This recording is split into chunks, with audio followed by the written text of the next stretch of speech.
Hey everybody, a little bit after 3 o'clock. We're live on Facebook with Nicole Hamm. Just wanted to welcome you to the town hall this afternoon. Nicole Hamm is a candidate for Jacksonville City Council. If you're live with us on Zoom, keep your microphone muted, use the chat box. You just hover on your screen to find those controls, and we'll grab your questions or thoughts from the chat box. If you're joining us on Facebook, welcome as well, and we'll see if we can grab some of your comments or ideas off of Facebook comments as we go along too. This afternoon, we've got a great topic on arts and diversity in education with Nicole Hamm and Ulysses Owens Jr. So Nicole will be introducing the topic. We'll have a presentation of the topic, some discussion and question and answer. And I just wanted to give you guys a little bit of background this week. It's been busy on the campaign trail. Nicole's been out with volunteers in the district, placing signs, lit dropping, fun to walk the neighborhoods and get good vibes by seeing messages in the sidewalk. And in addition to campaigning, Nicole's also been volunteering. She's on the board for BEAM, which is an emergency assistance ministry out in the Beaches area, and she's been text banking and phone banking for them. So I'd like to toss this to Nicole Hamm, who is a candidate for Jacksonville City Council District 4, and I'll stop the screen share and let her take it. Thank you so much, Lisa. As always, it's a pleasure. So this Sunday, we're talking about arts, diversity, and education. And this is something that's near and dear to my heart. I've been involved in the arts since I was in elementary school. I attended Brentwood Elementary and La Villa Middle and Douglas Anderson School of the Arts.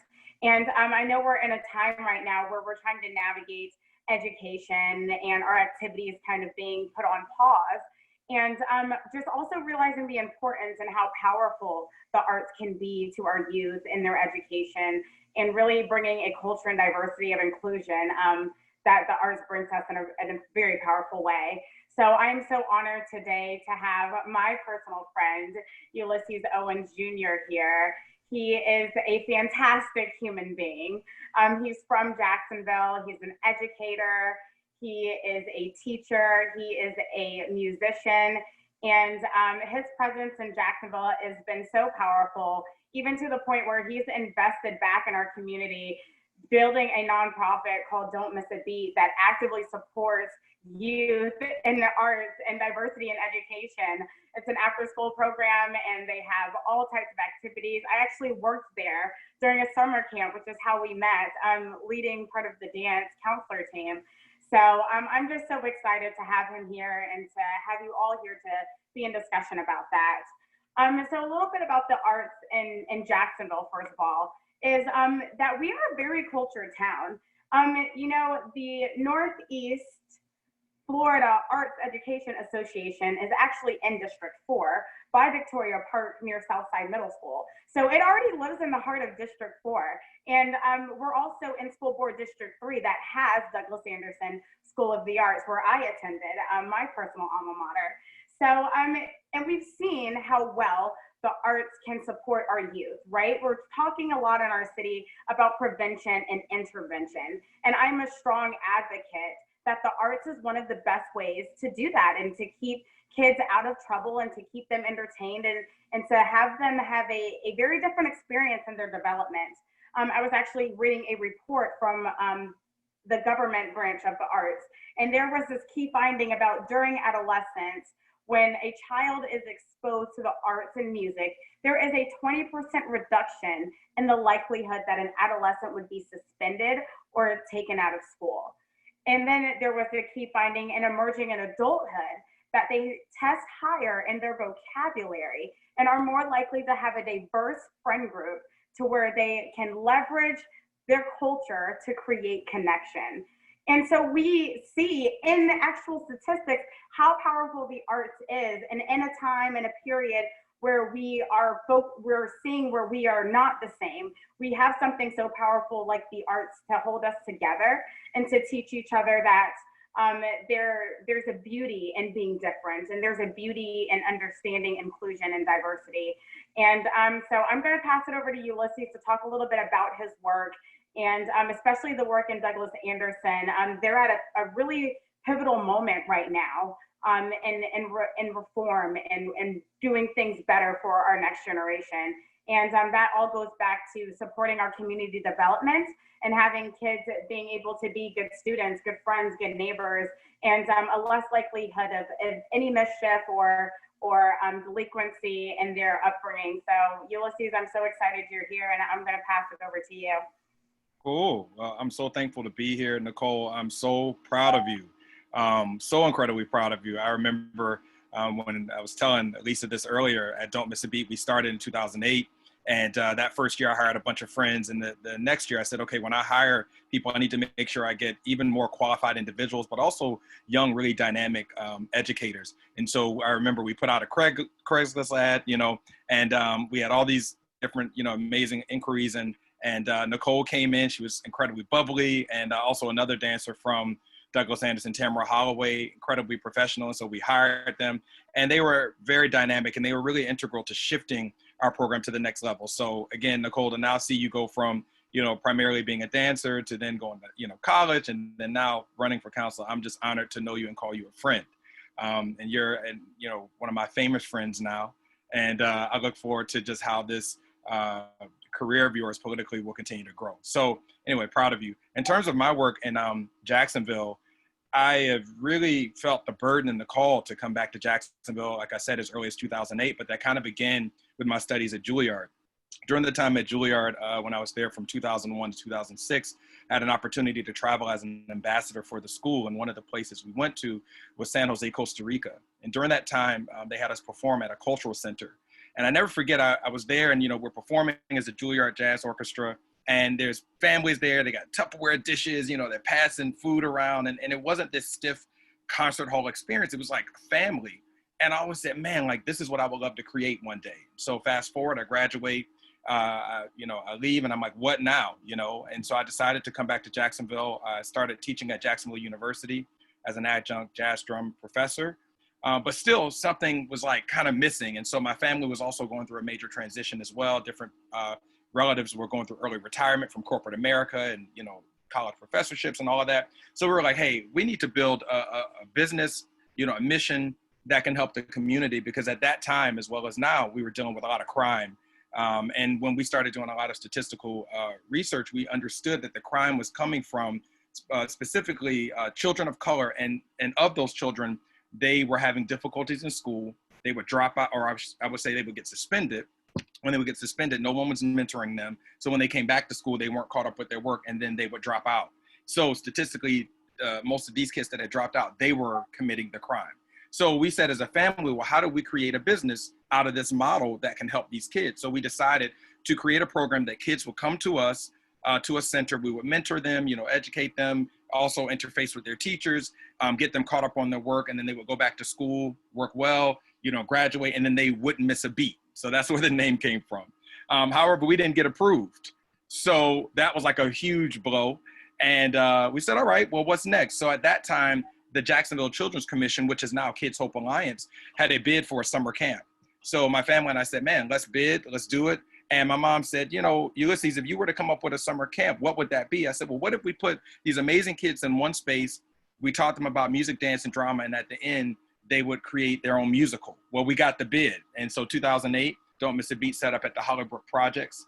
And for 8 weeks, there was no issues. We had no crime. And people were saying, like, how did you guys do it? And I said, well, one, we gave them something to look forward to, but we also merged with them in their ideals. And I heard this quote many years ago. It always says, motivate people for their reasons, not yours. And that's essentially what we did at Don't Miss a Beat. We motivated the community for their reasons. We tapped into the things that they needed. We also sought to meet the needs of the whole child and the family. And so the city of Jacksonville came to us at the end of the camp and said, oh my God, how did you do this? It's amazing. Now we want to send you to another neighborhood. And that neighborhood that we went to is now the fancy Brooklyn, which has all these great grocery stores and apartments. When we were there, it was a food desert.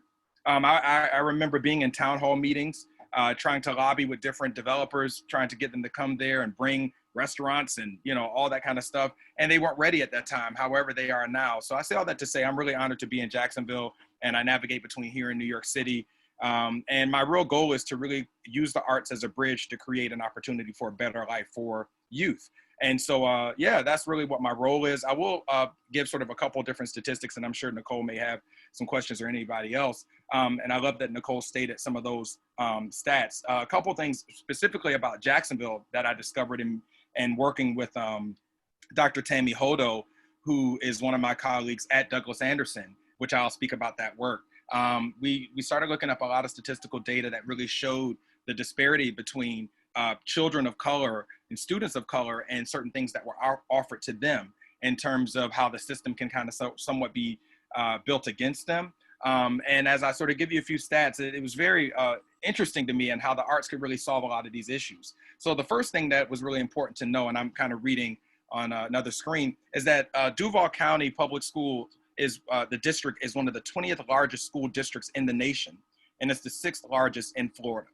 Another thing that was really fascinating to me, they, in terms of the civil rights data and the U.S. Department of Education, 44% of the student body is comprised of African Americans, Hispanic, Latinx, and they account for 10.5% of the student population. Also within the Asian community, you have about 4.4%. And then also when you start dealing with the difference between them and certain Caucasian students that get certain access, they account for 36% of the population. Also, when you examine the rate of students referred to law enforcement, you have about 66% that are African American, 22% that are Caucasian, and 6% that are Hispanic. When you start talking about, the impact, like Nicole talked about, the arts, students who study the art are 4 times more likely to be recognized for academic achievement and 3 times more likely to be awarded for school attendance. Also, in terms of the U.S. and how we rank with other countries, the last stat I'll give is the arts and music education programs are mandatory in countries that rank consistently amongst the highest for math and science test scores, like Japan, Hungary, and the Netherlands. And this is something that I've really noticed, in my travels. I've been fortunate as a jazz musician to travel around the world. The arts are not up for question in any other country. I've spent time, I think the last trip I took in January, I was called to go to Saudi Arabia, and I was there doing a lecture for a science conference about the relevance of science and the arts. And it was so interesting to me that we had all these leading scientists that were literally, curing cancer and all these other crazy diseases and now COVID. But yet they were bringing a jazz group over there to talk to them about how they could further enrich their study, because they understood the quality of improvisation in jazz and art would help them to be better at what they did. But in America, we still have that it's still hard for us to grasp that understanding. Yet our culture is sort of crying out for it. And when we look at a lot of the issues that we're having, I think it goes back to our fundamental educational system.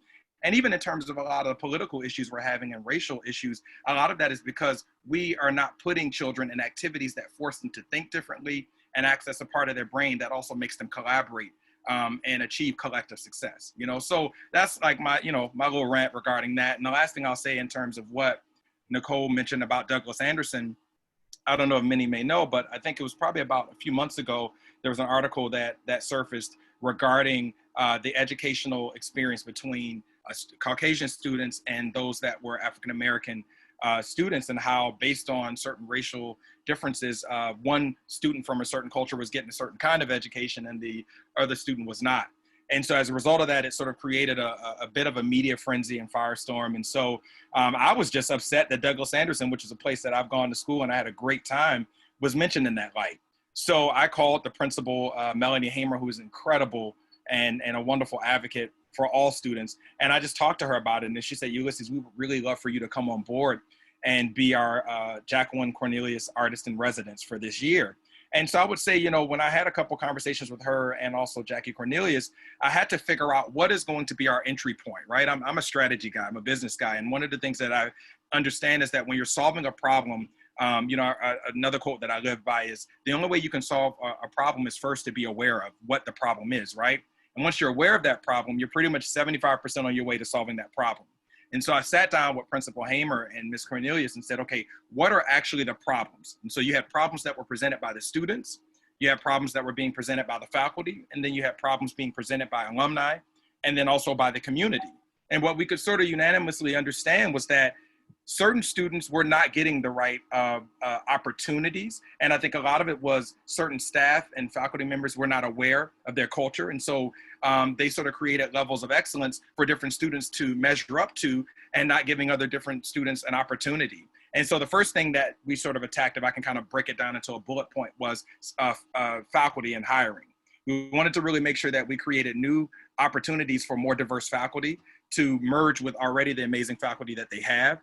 The second thing that we wanted to shift was the curriculum. So I went through with a team through all the different arts areas curriculums and making sure that there was historical context for both sides of the culture. So for instance, if you're studying classical music and we only talk about Beethoven and Haydn and you know, Schubert and Shostakovich, but we never talk about the fact that Beethoven was actually Black, or talk about the fact that Mozart actually has some correlation to a man that was also dubbed as the Black Mozart. And there's still a lot of debate around, was Mozart white, right? And we don't talk about all the great legacy of African-American composers that contributed to classical music, right? So we had to really unpack that. And I went to a lot of the different faculty members and making sure that we're being equal and diverse in all of our offerings. So it's a really dense work to be done. And what I will say is that Principal Hamer has been dynamic. The staff at DA has welcomed the new staff. That has been wonderful. And we all have kind of gotten now on the same page. And now we even have a couple of great videos that are getting ready to be launched by the Cinematic Arts Department around diversity and showing and even more awareness of the school's culture. So yeah, man, we're doing work, you know, and it's a lot. But I think the biggest thing is getting us on the same page of what do we agree is the problem? What do we agree that is a way or a solution to solve it? And I'm excited to just be one of the many voices that are on that community to make that happen. Or I should say, part of the community on that committee to make it happen. So anyway, it's a mouthful. No, that's fantastic. I think it's so interesting because we see how well it works in the schools. And I want to bring that same energy into our communities, right? So I think that one thing that I see at the beach, like just being part of theme, is that they have the Carver Center, which is like this all-inclusive kind of stationary area where kids can go for after school. They have, I even guess, yoga taught down there. You know, they've got all these activities and arts and things that kind of keep them engaged, because we know that it does work. And, you know, I was recently out at a development across the street near Brackenridge Park. And it's like there's this open land. And the guy that was hired to clear it, he and I struck up a conversation. And I was like, I would love to have like a community center here that has the arts and can bring people together. And that's even one of the things that I've been hearing, you know, when I'm talking to residents, is like, what do you want to see more of? And community engagement is one of those things. And, you know, to have something stationary that people can just kind of go to, right? And, you know, it's in a really amazing area tucked in between Southside Boulevard. So you've got Jacksonville Housing Authority across the street. And, you know, we kind of, and the Jacksonville Fire and Rescue kind of next door. So it's like, you've got this opportunity to kind of start seeing careers and putting the bug in these youth's ear about what they can get into, seeing opportunities. And I think that we see that it works. And it's like, well, why are we not investing in that? And, you know, Kids Hope Alliance does a great job of you know, making sure that entities like yours can kind of get a support financially to do that. But specifically in District 4, knowing that we have Douglas Anderson and we have, you know, these parks and space for a center to kind of bring that together, so we can start to see a shift in our prevention and intervention in our youth and all of those things. That's something that I would really like to bring to City Hall. Yeah, I agree, Nicole. You know, I was even with some of the research that I was doing on your district in particular, you know, you have Douglas Anderson, you have Beauclair Elementary, you have Southside Middle and Pine Forest School of the Arts. And these are all incredible schools that are doing great artistic work, you know, and even one of the other relationships that I have is with La Villa School of the Arts, which you mentioned, and they have partnered relationships with Beauclair and Pine Forest. Like, we do a concert every year, obviously not this year, but it features about 11 different middle schools around the city, and about 3 of them are from your district, and we all come together and the kids perform. So I agree with you. I think if there could be, you know, much more use of some of these community spaces, I think that could really increase the neighborhood's ability to give back. through the arts, but again, I think in Jacksonville, it's always a tug of, we want this, we think it's amazing, but then how do we fully support it? Because I know that Jacksonville is very much a sports town. And so when, it's time to build a new sports park, they can get that happening in a year. But when it starts to come to an arts facility, it can be challenging. So I'm hoping that, with you and some of your colleagues and the people that they can make that happen. I think Kids Hope Alliance will be an amazing partner.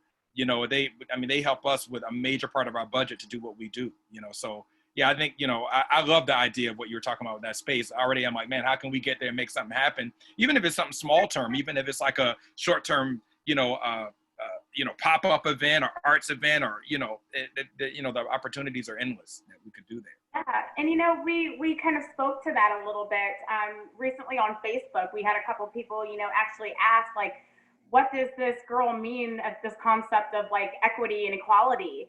And, it kind of goes back to this, like having something where we can culturally have something that ties together, whether that's the arts, whether that's, food. My mom was a Girl Scout troop leader for our troop. And we had this day where, obviously we all wanted the patch, but it was more about, it was like a World Culture Day, something like that. And you bring food from different, your culture, your community, to just kind of start to realize that the world is so much bigger than our own backyard, but we can start to bring a little bit of that into your own backyard. And I think that the arts is just such a powerful way to do that. And Jacksonville, like you said, has been trying to invest a little bit more. We've got the Florida Theater, and I know you're on the board of that. And we've got the symphony that, is really active in trying to create some of these things. But we see how powerful it is. So, like, let's bring it to the community as well as our education, and continue to create a space where our kids, especially our kids, can begin to thrive and understand and see more than we've seen, right? Like, it's part of absolutely. Yeah, it's even, and I think too, Nicole, to your point, I think we have to figure out, how do we do it in a small way, right? I think, because a lot of what we're talking about is this, these huge problems, right? I mean, Don't Miss a Beat, we've been around for 13 years. Douglas Anderson for, many decades, right? La Villa, same. But even something simple I saw yesterday, as you and I both were on social media a lot, I think they had a movie night at Memorial Park yesterday. And I think it was like at 6 p.m. or something. And I saw pictures online, and it was so cool to see, a couple hundred families, obviously socially distant, watching a movie in the park. So I look at something that simple as, where's a space, or maybe the space that you spoke about earlier within your district, that we could do something simple like that, especially before the weather gets crazy. And that is still a moment of artistic engagement. You could pick whatever the movie is, whether it's, something old school and vintage, or whether it's a pretty, much an artistic film. But I think the idea of us gathering for something other than an event around sports or even church or other religious services, but truly feeding that artistic hunger that we have, I think could happen in so many different ways. And obviously long term, we'd love to build a community center, but those are very big things to do and very adventurous things to do, and they can happen. But I think you create the need and desire for it by having this sort of short-term, kind of smaller levels of programming and events, which obviously you're amazing. So I'm sure you can take that and do that, do amazing things with that idea and even more. Yeah, it's just like, it's, for me, the arts is the one thing that, we're not talking about your political party, we're not talking about your race, we're not talking about your gender. We're, even, recently, the song Dreams by Fleetwood Mac just got back up to #1 because this guy was just on a skateboard enjoying the song. And everybody could relate to that. No matter your color, your size, your gender, your sexual orientation, everybody can relate to Dreams by Fleetwood Mac being a great song. And just taking you back to a space and time that everybody knows, like, there was this moment I heard that song. I was on a road on the way to California when I heard that song. And that doesn't have anything else to do with what can keep us divided.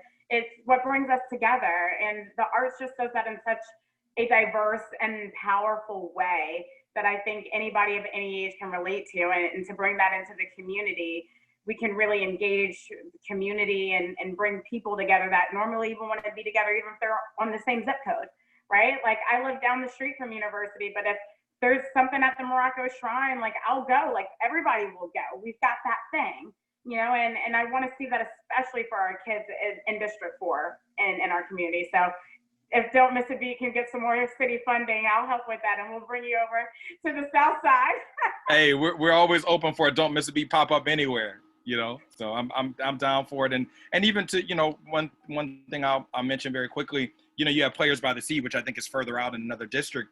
They just started working with us, and they're now, quote unquote, coming across the ditch, and they are doing some work on our program. And so you mentioned, you know, Don't Miss a Beat coming to District 4, man. We could absolutely do that. I think this idea of like, we have to build something really solid there. We could also create all these great partnerships with other agencies and relationships that exist already, and do, you know, or create, you know, moments there within your district. You know, I mean, it's all one city, even though the city is large, and, you know, you can drain a tank of gas very easily. We can still go to another neighborhood and make sure that we support each other. And, you know, Nicole, whatever you need artistically, or whatever you want to create, no matter how micro or macro, I'm there. So you let me know.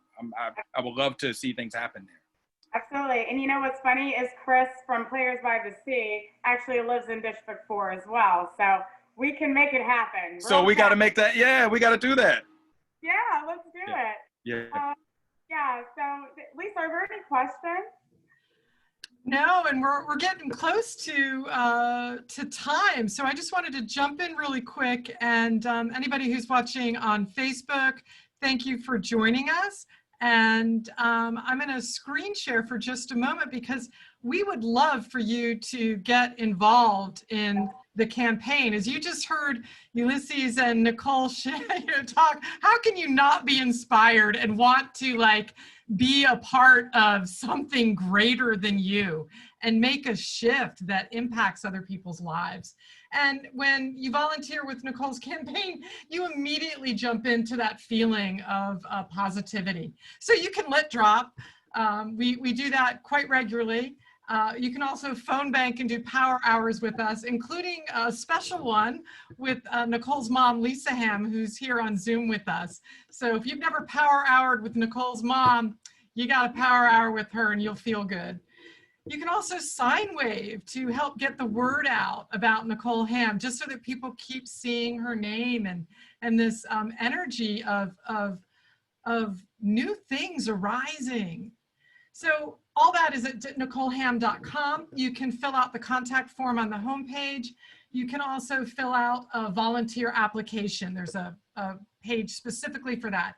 Either way you do it, either of those forms, somebody will be back in touch with you within 24 hours. We have an awesome volunteer campaign team. As well as if you donate, what'll happen is you'll start receiving a weekly newsletter that will keep you tuned in and excited. So I do hope that you vote for Nicole Hamm. Early voting starts next week. Yeah, Mama Hamm is thumbing up right now. And I'm going to hand this back to Nicole for some final thoughts and a farewell.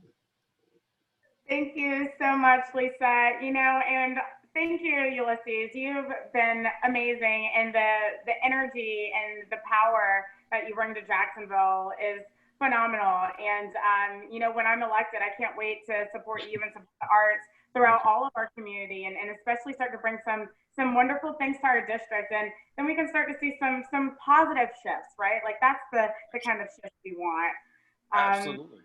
Yeah. Absolutely. And just, I want to wish you the best, Nicole. You know, I'm not in your district, but I am voting for you, and I'm telling everybody about who you are.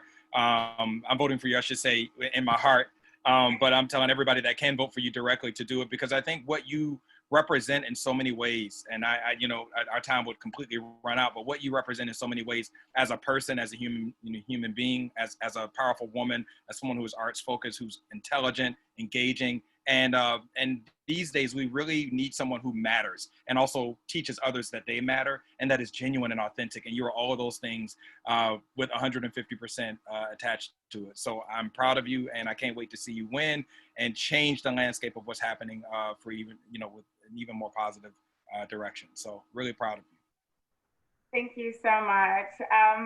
That's amazing.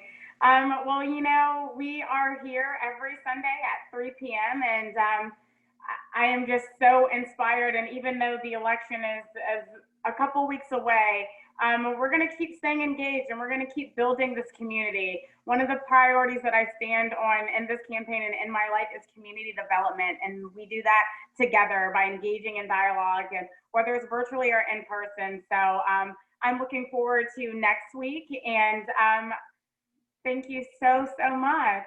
Have a wonderful Sunday.